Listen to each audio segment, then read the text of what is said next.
예, 월요일 묵상의 시간입니다. 성경을 우리에게 주신 하나님의 방법, 성경을 우리에게 주신 하나님의 방법. 자, 이런 제목으로 이번 주간 묵상 또 시작하겠습니다. 자, 우리는 지난주까지 연대기적인 순서를 따라 이제 바울 서신 13권을 전부 살폈습니다. 27번에 걸쳐서 이제 바울의 행적을 살폈는데, 이제 다시 이제 역사적인 흐름을 따라 이제 신약 전체를 다시 한번 조명을 하면, 일단 예수님의 공생애로 시작되는 그 사역, 그 기간이 한 35년 정도 되겠죠. 그리고 계속되는 사도행전의 그 초대교회 역사들을 우리가 연결해서 살피면서 이제 AD 48년경부터 시작되는 그 사도 바울의 1차 전도 여행으로부터 이제 그가 순교에 이르기까지 거의 한 20년 정도의 사역을 살핀 셈이 되는 겁니다. 그래서 AD 67년경에 바울이 이제 순교를 하게 되는데, 이제 바울의 사역과 겹치기도 하고 또 이어지기도 하는 그런 역사적인 순서로서의 이제 일반 서신, 그러니까 공동 서신을 우리가 살펴가게 됩니다.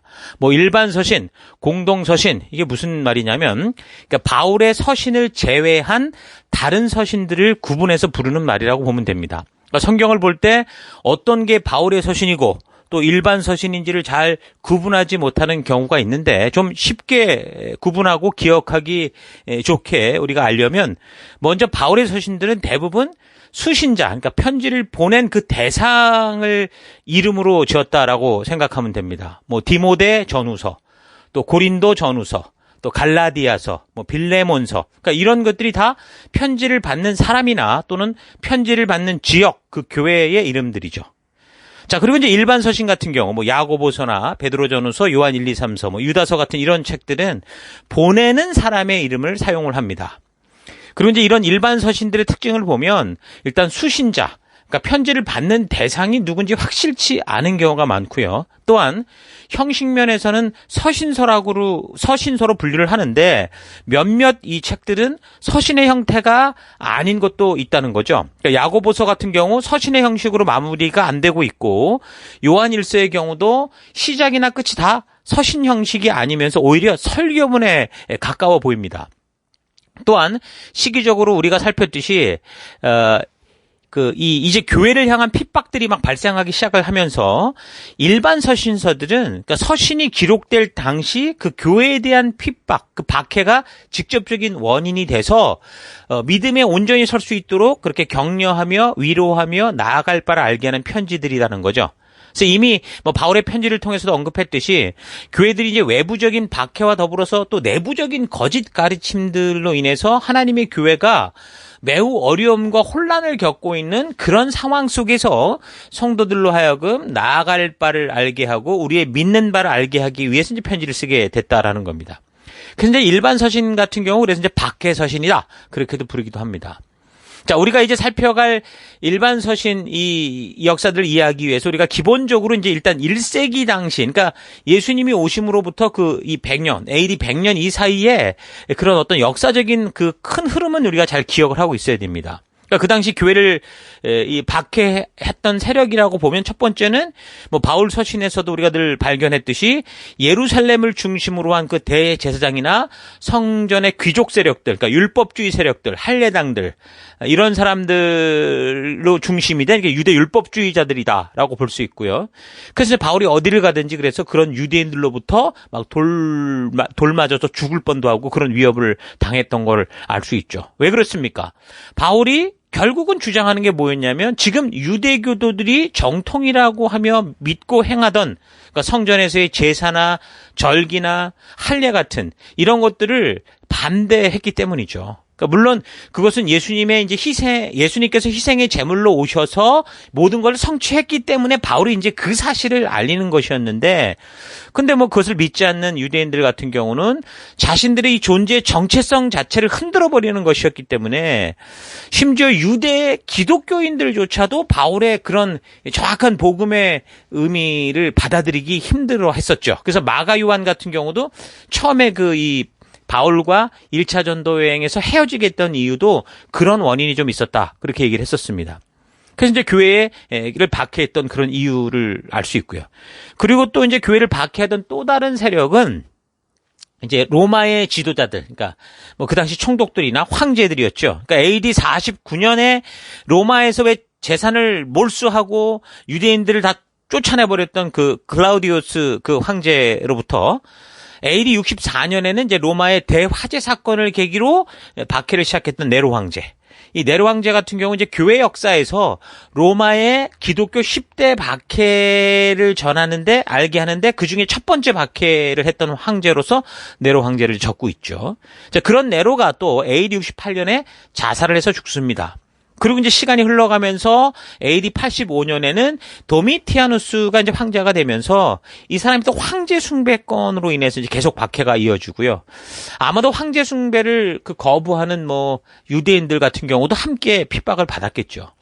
그러니까 더불어 계속되는 그 기독교를 향한 심한 핍박은 이 네로 황제로부터 시작돼서 이 로마 역사에 AD 313년에 콘스탄티누스 황제가 기독교를 공인하기 전까지 거의 10명의 황제가 계속 연달아 한 건 아니지만 박해를 하게 되는데 거의 그 박해의 기간을 따져보면 100년 가까이 이렇게 지속되는 것을 볼 수 있습니다. 자, 그런 부분에서 어쨌든 이 시기에 일어났던 역사적인 사건을 우리가 좀 중요하게 기억해야 될 것을 파워포인트 표에 제가 나눠드렸으니까 그 표를 보면 알겠지만 이 시대 AD 60년부터 AD 100년이 될 때까지 예루살렘을 중심으로 한 이 유대 민족들 같은 경우는 이제 로마나 그 헤롯 일가의 지배민족으로부터 이제 계속된 차별과 박해를 받게 되는데 그러다가 이제 AD 66년에 견디지 못해서 반란을 일으키죠. 그랬다가 이제 AD 70년에 유대민족 자체가 예루살렘 지역에서 완전히 붕괴될 정도로 로마에게 짓밟히는 그런 역사로 흘러갑니다.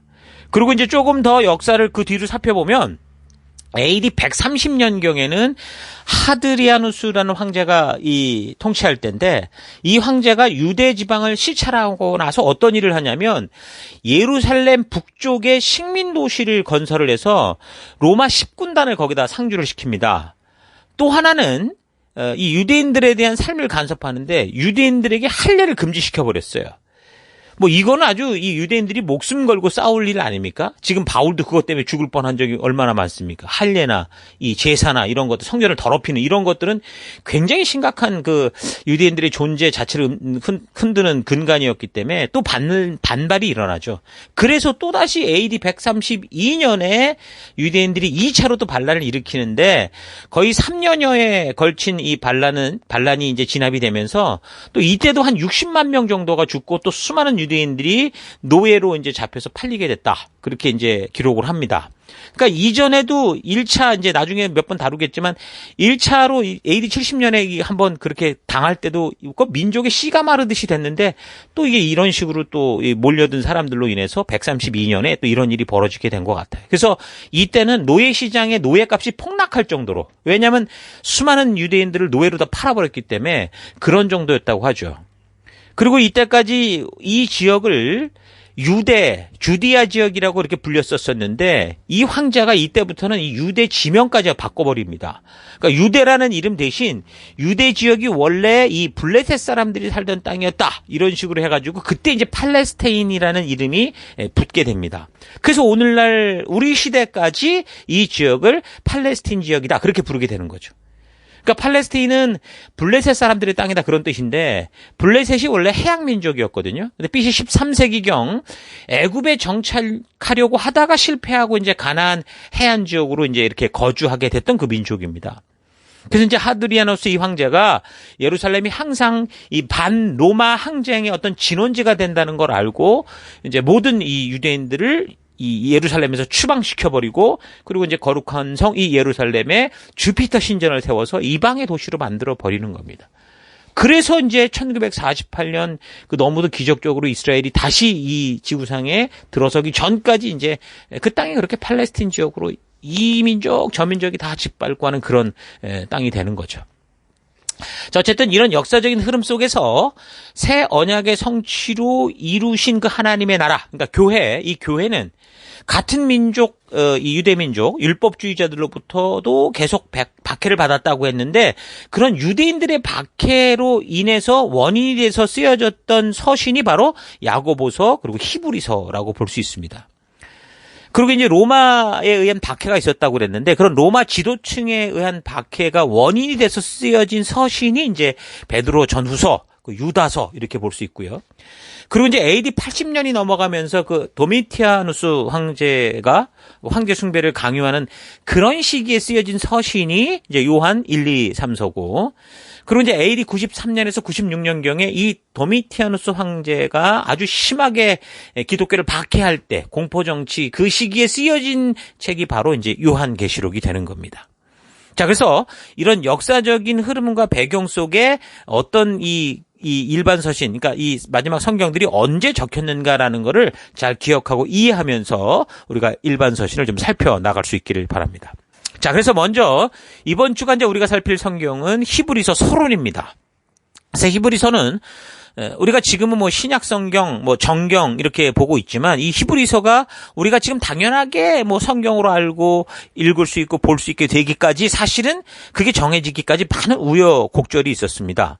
그러니까 구약 같은 경우는 39권에도 뭐 저자가 누군지 모르는 그런 이 몇몇 책들이 있는데 정경으로서 인정되기에는 큰 문제가 없었습니다. 뭐 에스더서나 아가서나 에스겔 같은 이런 책들이 논란이 있었다고 하더라도 큰 뭐 문제 없이 정경화됐고, 그 외에 뭐 모세오경부터 시작해서 나머지 다른 책들은 논란의 여지 없이 대부분 하나님의 말씀으로 모든 이 이스라엘 민족 속에서 수용되고 읽혀졌었죠. 그래서 AD 90년경 유대교 얌미야 회의에서 39권이 이제 무난하게 정경으로 확정이 되는 겁니다.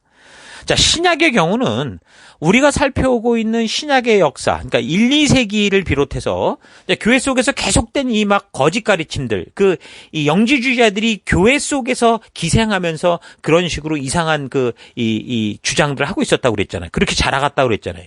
그러니까 어쨌든 이런 혼란을 겪으면서도 교회는 계속 성장해 가고 있었는데, 근데 AD 300년경이 되면서 이제 교회 내에 이제 복잡한 분파들이 막 일어나는 겁니다. 그래서 이제 전해오던 여러 가지 책들 중에 어떤 것들은 이 거룩한 이 정경으로 인정할 것인가, 어느 건 아닌가, 이런 이제 문제가 막 발생하게 되는 거죠.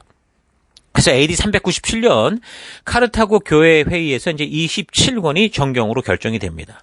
자, 그때 이제 교회가 공식적으로 인정한 책들을 정경이다 그렇게 부르고, 뭐 교회 안에서 여러 이 편지들 또는 책들이 사용되었을 것인데 그 밖에 외의 것들을 이제 외경이다. 그리고 도저히 이거는 말도 안 된다라는 건 위경이다. 이제 이런 식으로 분리를 하게 되는 거죠. 자, 이렇게 이제 정경으로 확정되기 전까지 이 정경성을 놓고 논란이 많았던 책들, 그러니까 신약에 있어서 그런 책들이 7권 있었는데 7의서, 그러니까 7개의 의심스러운 서적, 이런 식인 거죠. 그러니까 안티레고메나, 이 원어로 그렇게 이제 얘기를 하는데, 히브리서, 야고보서, 베드로후서, 그리고 요한 2서, 그리고 3서, 그다음에 이제 유다서, 요한계시록, 이런 책들이 끝까지 정경을 인정받는 그 과정에서 많은 논란이 있었던 책들이죠. 그래서 이번 주간 우리가 살피는 이 히브리서도 거기에 속하는데, 이 히브리서 같은 경우 이제 저자의 문제로 인해서 이제 끝까지 논쟁과 논란이 많았습니다. 그래서 이제 카르타고 제3차 회의에서 히브리서를 이제 정경으로 채택하기 전까지 동서방 교회는 서로 다른 견해를 가지고 이제 이 책을 대한 겁니다. 그러니까 동방 교회 같은 경우는 2세기 이후로부터 이제 히브리서를 그냥 바울의 저작이다라고 인정을 하고 본서를 이제 정경처럼 인정하고 활용을 했었죠. 근데 서방 교회는 대표적인 교부였던 터툴리안이라는 사람이 히브리서를 볼 때 이게 사도적 권위가 있는 책은 분명히 맞는 것 같은데, 근데 본서의 저자는 바울이 아니라 바울의 동역자였던 바나바였을 거다 생각을 하고 정경으로 받아들이지 않았던 거죠.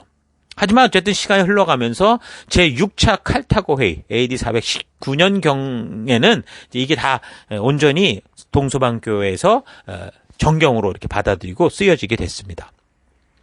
자, 어떤 사람들은 그러면 뭐 이런 과정을 얘기를 해주면 뭐 이 성경이라는 게 결국 사람들이 정한 거냐, 뭐 다수에 의해서 정한 거냐, 뭐 합의에 의해서 정한 거냐, 이렇게 말하기도 하는데, 근데 이제 정경이 이렇게 형성되는 거는 어떤 외부의 강제에 의해서나 또는 사람들의 의지에 의한 게 아니었다는 거죠. 그러니까 성경 본문 스스로가 가지고 있는 권위와 진리성, 그러니까 설득력이 있어서 이게 이루어졌다라는 겁니다. 그러니까 그 당시에 우리끼리 이걸 뽑자 그런 게 아니라 그동안 널리 교회 안에서 보편화되고 있었던 것 중에 더 집중적으로 이것이 정말 하나님의 그 뜻이 담긴 건가를 검증하는 그런 시간을 거쳤을 뿐이라는 거죠. 그래서 무엇보다 당시 교회 공동체에서 이들 성경은 오랜 신앙적 합의를 거쳐서 이미 성경처럼 사용하고 있었기 때문에 그냥 자연스럽게 정경으로 인정이 된 겁니다. 그리고 지금 말했던 몇몇 의심스러운 책들은 끊임없는 이 연구와 또 논의와 이런 걸 통해서 이것들이 보편적으로 받아들일 수 있는 것인지를 이제 분별하는 시간을 가졌던 거죠. 그러니까 어느 날 갑자기 뭐 사람들이 모여서 어떤 목적을 가지고 기독교에 이런 책을 만들자 뭐 이래가지고 성경을 짜집기한 게 아니라는 겁니다. 그러니까 하나님께서 일하시는 방법이 이렇거든요. 그러니까 하나님께서는 당신의 일을 하실 때 우리가 자주 강조했던 것처럼 마치 뭐 마술사나 뭐 요술방망이처럼 순식간에 재주를 부려서 만들어내는 그런 게 아니라 하나님 스스로가 창조하신 이 시간과 또 공간과 사람들과의 이 관계 속에 벌어지는 굉장히 복잡한 이 모든 것들을 통해서 일하시기 때문에 하나님이 그렇게 일하시기 때문에 성경들이 이렇게 정경화되는 과정도 보면 그렇게 이제 오랜 시간 속에서 사람들 스스로가 그것도 한 사람이 아니라 그 시대 수많은 교회로 부름받은 사람들을 통해서 하나님의 분명한 뜻이 담긴 것을 분명하게 분별할 수 있게 하셔서 그들이 스스로 받아들일 수 있는 그런 시간들을 주시죠. 그래서 결국 우리가 보는 성경 이 66권이 그런 식으로 정경화된 겁니다. 사람이 모은 게 아니라 이미 하나님이 세월 속에 시간 속에 만들어 오신 것들이 이런 하나님의 역사를 통해 그냥 모아졌다라고 봐야 되죠. 그래서 우리는 이 성경이 그렇게 우리에게 오기까지 이런 모든 과정 속에 하나님이 직접적인 역사와 개입이 있었고 주도하심이 있었고 그래서 하나님의 마음이 이 성경 66권 안에 제대로 옮겨졌고 이 옮겨진 것이 우리에게 왔다라는 거. 이거를 믿는 것이 우리가 지금 예수를 믿습니다. 우리가 하나님을 믿습니다라는 그 믿음 속에 함께 포함된 얘기라는 걸 여러분 꼭 기억하셔야 됩니다. 그래서 성경은 굉장히 우리에게 중요한 거고 이 성경을 하나님의 말씀으로 믿는 거기서부터 진정한 믿음이 시작이 되는 겁니다. 그러다 보니까 이 주변을 보면 이제 이 성경 자체를 가지고 막 믿지 못하고 막 마음대로 막 이렇게 뭐 일반 책처럼 뭐 그렇게 취급하는 그런 경우는 대부분 다 이단이 되거나 이상한 이런 잡종교 같이 그렇게 이상한 것으로 가는 거 여러분 꼭 기억하시기 바랍니다. 자, 그래서 히브리서는 그렇게 이제 정경이 되었지만 그러나 여전히 이제 저자에 대한 논란은 계속됐습니다. 그러니까 처음 히브리서를 정경화 시킬 때는 내용으로 볼 때 이제 정경상의 문제가 없다. 그리고 바울의 사상과 거의 일치하니까 바울이 썼다라고 보고 그렇게 해서 이제 정경화를 했는데 사실 여러모로 계속 연구를 해도 누가 저자인지 확실하게 알 수 없었기 때문에 나중에는 그냥 히브리서의 저자는 누구인지 알 수 없다라고 인정을 하거든요. 그래서 일반적으로 히브리서의 저자는 하나님만이 아신다. 그렇게 마무리를 합니다. 그러나 우리는 지금 하나님의 분명한 역사가 개입이 돼서 비록 저자가 누구인지 단정할 수 없어도 우리에게는 결국 이게 하나님의 섭리 가운데 성경으로 왔다라는 것을 믿는 거죠. 자, 그래서 우리가 뭐 무리하게 그래서 저자가 누구라고 주장할 필요는 없지만 그러나 히브리서의 내용과 역사적으로 성경을 살펴오는 이 흐름을 따라서 우리가 최대한 누구일까라는 건 한 번 정도는 생각해 볼 필요가 있죠. 그러니까 편지를 적을 때 누가 적었고 누구에게 적었고 언제 왜 적었는지가 분명하면 어떡합니까? 그 편지를 확실하게 이해하는 그런 일이 있어서 어렵지 않잖아요.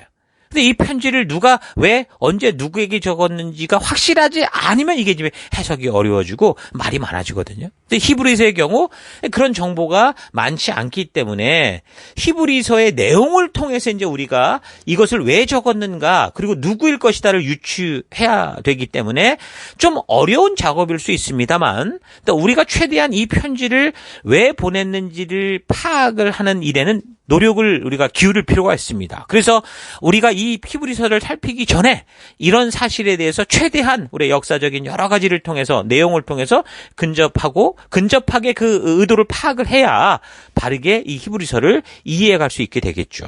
그러니까 다행히도 그동안 수많은 우리의 그 믿음의 선배들이 이런 문제를 놓고 연구했고 고민했고 그래서 함께 나누는 그런 자료들이 있잖아요. 그래서 이런 결과로 우리가 뭐 조금만 노력을 기울이면 히브리서를 통해서 하나님께서 우리에게 말씀하시고자 했던 그 의도를 조금 더 바르게 알아가는 쪽으로 접근해 갈 수 있다라고 생각을 합니다. 그래서 성경을 우리가 바르게 읽고자 할 때는 그냥 무조건 그냥 내용을 막 읽어가고 또 읽고 어디만 몇 번씩 옮겨 쓰고 그리고 물론 그런 정성은 나쁘다고 볼 수가 없지만 그렇게 하기보다 그렇게 하더라도 먼저 이런 식으로 이 내가 적고 쓰는 이 성경의 서론적인 부분을 잘 파악하는 시간을 먼저 꼭 가지고 난 다음에 해야 된다라는 겁니다. 근데 어떻게 보면 이게 빨리 읽으면서 하면 되지라고 생각할지 몰라도 이런 과정을 거쳐서 좀 더디 가는 것 같아도 사실은 이런 과정이 있어야 곁길로 빠지지 않고 본문을 자기 마음대로 해석하지 않고 하나님의 진실한 의도를 따라 바르게 해석해서 하나님의 뜻이 무엇인지를 바르게 알아갈 수 있는 굉장히 중요한 순서다라는 거. 자, 오늘은 이 부분을 우리가 잘 기억하고 잊지 말았으면 좋겠습니다. 자, 오늘 하루 나는 성경을 대하고 읽어갈 때 진정으로 하나님의 진실한 의도를 알기 위해서 필요한 것들을 먼저 준비하고 그리고 읽고 살펴왔는지, 아니면 그저 그냥 무조건 읽으면서 내가 뭔가 느끼고 마음에 닿는 구절만을 찾고 있지는 않았는지, 성경이 말씀하시고자 하는 게 아니라 내가 기대하는 것만을 성경에서 찾아오고 있지는 않았는가 좀 차분히 살펴볼 수 있기를 바랍니다. 당연히 성경도 글이죠. 이야기이기 때문에 집중해서 차분히 읽어가면 당연히 감동과 감흥이 있을 수 있습니다. 그러나 우리가 이 글을 통해서 우리에게 뭔가를 전하고자 했던 저자의 의도를 알지 못하고 읽어가면 이 말씀을 통해 우리에게 말씀하시려고 했던 하나님의 뜻이 아니라 내가 원하는 대로 해석하고 내가 느끼고 나의 감정과 나의 생각하는 것이 진리라는 그런 착각에 빠질 수 있죠. 그럼 자칫 그것이 완전히 하나님께서 성경을 통해 우리에게 주시고자 하는 의도와는 짠전히 상관없이 자기 해석으로 치우칠 수 있다라는 겁니다. 이전에 꽤 오래됐는데 매트릭스라는 영화를 아마 기억하실 겁니다. 굉장히 유명한 영화였는데 그때 그 영화를 봤던 기억이 나요. 그때 막 우리 교회 이 청년들하고 같이 가서 봤는데 그때 이제 그러더라고. 이건 마치 삼위일체 하나님을 표현하는 기독교 영화 같아서 은혜를 받을 정도다. 뭐 이렇게 말하는 청년들이 있었거든요. 그러나 정작 그 영화를 만든 감독은 성전환을 했던 사람이에요. 그리고 그 사람이 뭐라고 그랬냐면 이 동성애, 자기가 가진 이런 동성애에 대한 의미를 사람들에게 어떤 식으로든 전달하려고 만들었다. 이런 식으로 인터뷰를 한 적이 있습니다. 그러니까 저자의 의도에 어떻든 해석이 좋으면 다 좋은 게 아니냐. 이런 식으로 생각을 하고 그렇게 무조건 우리가 이렇게 우리가 우리 식으로 해석해서 안 된다는 거죠. 그러니까 저자의 의도를 바르게 알아야 그 내용을 바르고 온전하게 이해할 수 있다라는 사실 잊지 말고 우리도 성경을 살펴나갈 때 먼저 그 성경이 적혀진 시기와 저자, 그 저자가 왜 누구에게 보냈는지 하는 이런 서론적인 부분들을 먼저 좀 차분히 살피고 그래서 그 책을 통해서 하나님께서 말씀하시고자 했던 의도를 우리가 먼저 알고 그리고 차분히 읽어나가면 좋을 것 같습니다. 그렇게 되면 본문에서 혹시 읽어가다가 이해되지 않는 어려운 부분들이 있다고 해도 이 책이 적힌 목적에 맞게 그 바른 바운드리 안에서 바른 방향으로 바르게 묵상을 하고 바른 뜻을 알아서 삶에서 바르게 적용할 수 있는 지혜를 얻게 되는 겁니다.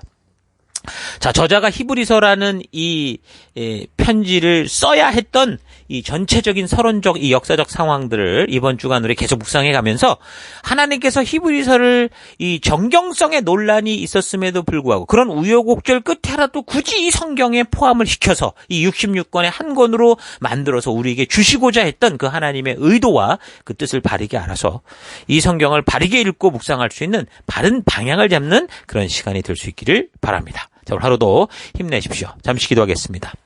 하나님이 우리에게 전하시고자 하는 뜻이 있어서 역사의 우여곡절 끝에 우리에게 정경화된 이 성경 66권을 주셨는데 나는 그저 종교적인 삶이 그렇거니 하고 한두 구절 좋아하는 것만 뽑아서 내가 원하고 느끼고자 하는 식으로 내 마음대로 성경의 뜻을 각색하고 변질시키는 삶을 살아온 것을 회개합니다.